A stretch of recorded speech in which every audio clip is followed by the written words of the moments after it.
C'est pour ça sur les réseaux sociaux, de par mes songes et mes rêves, je faisais des vidéos que je postais, mais les gens ne comprenaient pas. Certaines personnes pensaient que je créais du contenu, mais ils ne savent pas que c'est un message que je véhiculais. Et de toute façon, sur les réseaux sociaux, nous, on est fait de ça. N'est-ce pas?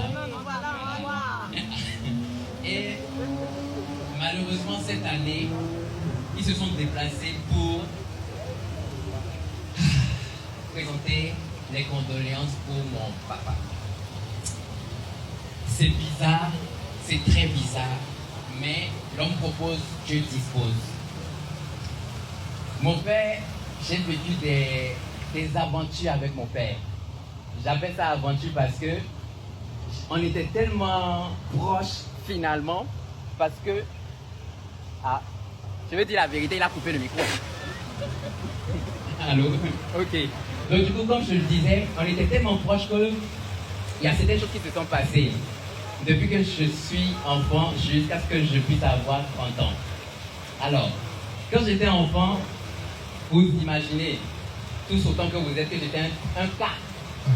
Donc Nouba, on m'a beaucoup tapé. Papa me tapait matin, midi, soir. Et le pire, c'est que il m'interdisait de sortir. Mais j'escaladais le mur pour sortir. Parce que j'aime la femme, j'aime chercher la femme. Donc dans le quartier, il y avait une fille là qui s'appelait Jennifer à laisser. J'escaladais le mur pour aller vendre bissap avec elle. Elle vendait bissap avec des gars. Et on m'interdisait tellement de sortir que un jour, mon papa m'a dit que si tu sors, je vais te renier. Mais le samedi de ce jour-là, il y avait ce qu'on appelait les journées culturelles. Les journées culturelles, quand on fait ici, quand on est en collège là. Donc, qui parle de journée culturelle, parle du fait qu'il y aura beaucoup de femmes là-bas. Je ne peux pas ne pas partir.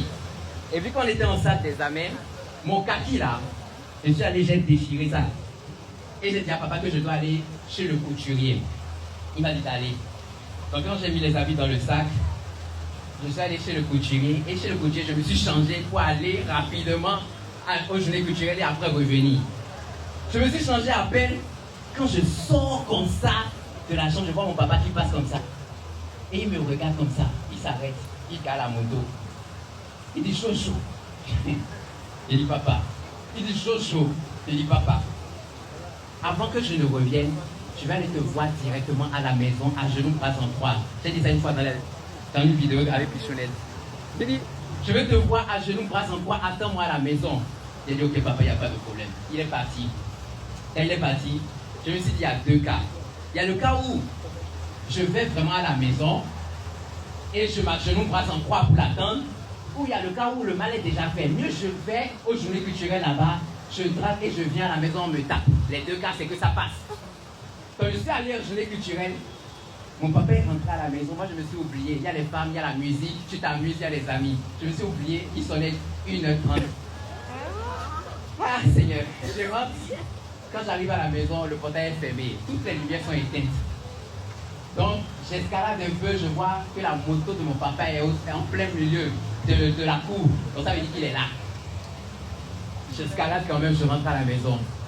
Et je ne peux pas rentrer parce que tout est fermé. Donc je me suis couché sur la terrasse. Quand je me couche sur la terrasse le matin, lui qui fait la prière parce qu'il est très croyant. Donc quand il fait la prière de 6h, il s'est levé à 6h, il ouvre la porte, il me voit. Quand il me voit, j'ouvre les yeux, il ne dit rien, il laisse la porte ouverte. Donc quand il a laissé la porte ouverte, je suis allé me coucher. Le lendemain matin, mon papa est sorti. Quand mon papa est sorti, vous savez ce que je dois faire? Je suis allé à la salle de gym pour aller prendre poids. Parce que j'ai dit que ce soir, si mon papa rentre plus, moi, on va se battre. Et quand j'étais en train de prendre poids là-bas, mes amis me demandaient, mais pourquoi tu vas prendre poids là-bas? Il me dit que, je dis que non, que c'est pour battre mon papa. Ils ont éclaté de rire. Et après, on est rentré à la maison. Mon papa m'a pris, il m'a mis en face de lui. Et c'est là qu'il m'a appris la vie. Il m'a parlé. Non seulement comme un père, mais comme un berger.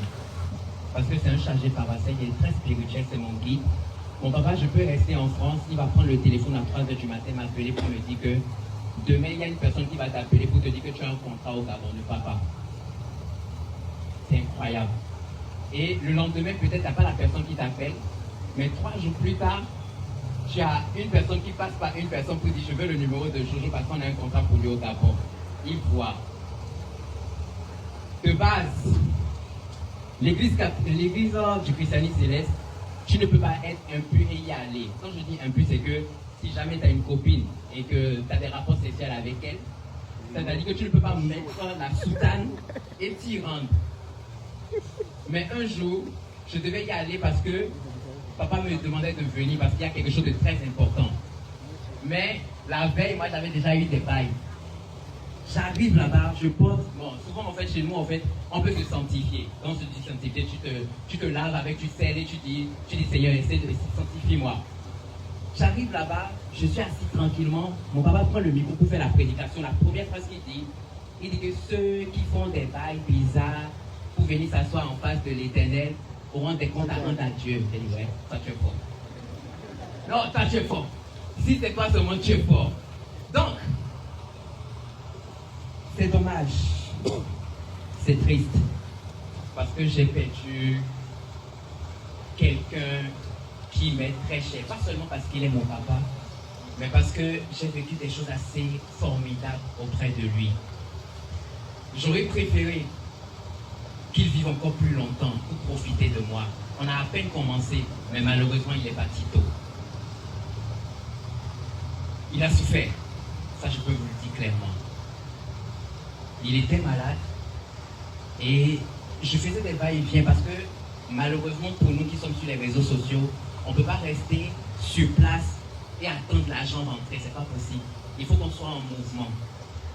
Donc je voyageais, je revenais et j'allais voir mon papa à l'hôpital. Donc ça me dit que les vidéos que vous voyez où je rigole et que je traîne avec Boban, etc., je le faisais à contre-cœur parce que lorsque je m'enfermais dans la chambre, j'appelle mon papa en appel vidéo et lui et moi on coule des larmes.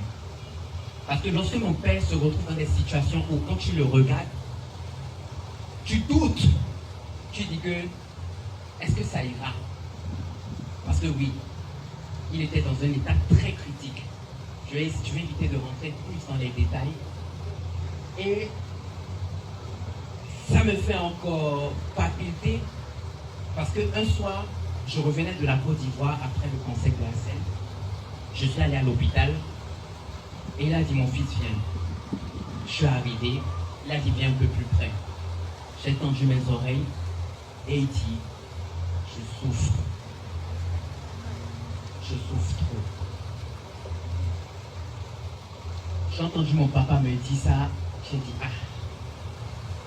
Quand je pose mes genoux au sol et je demande à Dieu, accorde-lui la guérison, guéris-le.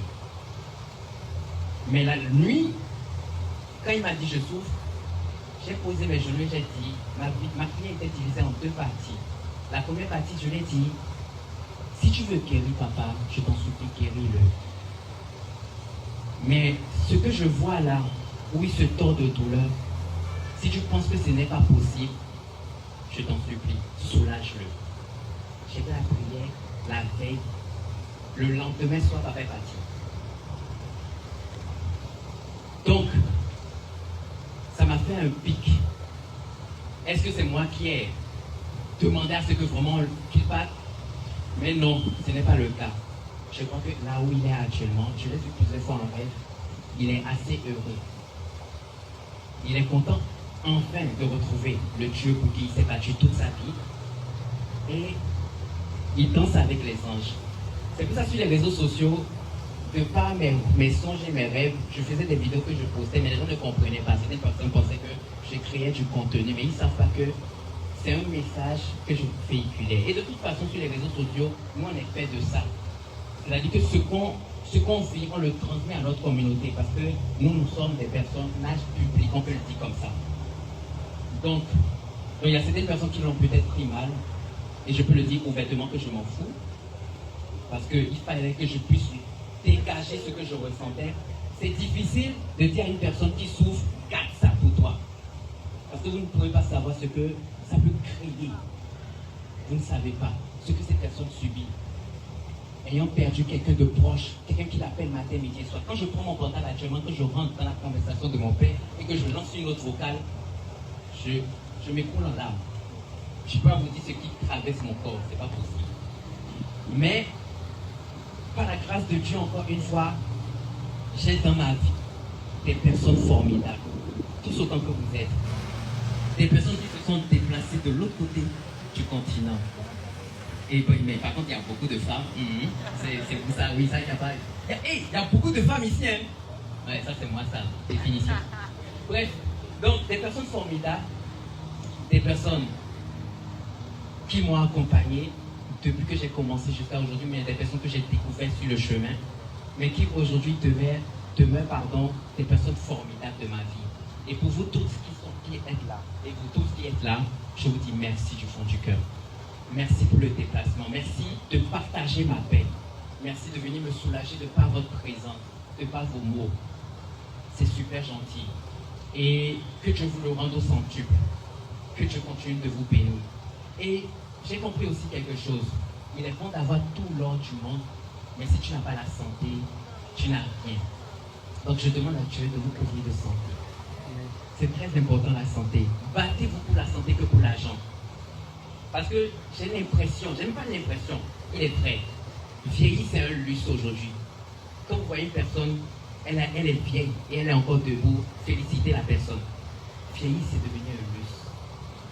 Et la vie ne tient qu'à un seul fil. Donc, de par nos croyances, continuons de prier, d'avoir la foi, de respecter nos principes et d'évoluer selon nos préceptes. Et laissons Dieu faire le reste. Donc, une fois encore, merci à tout le monde. Merci beaucoup.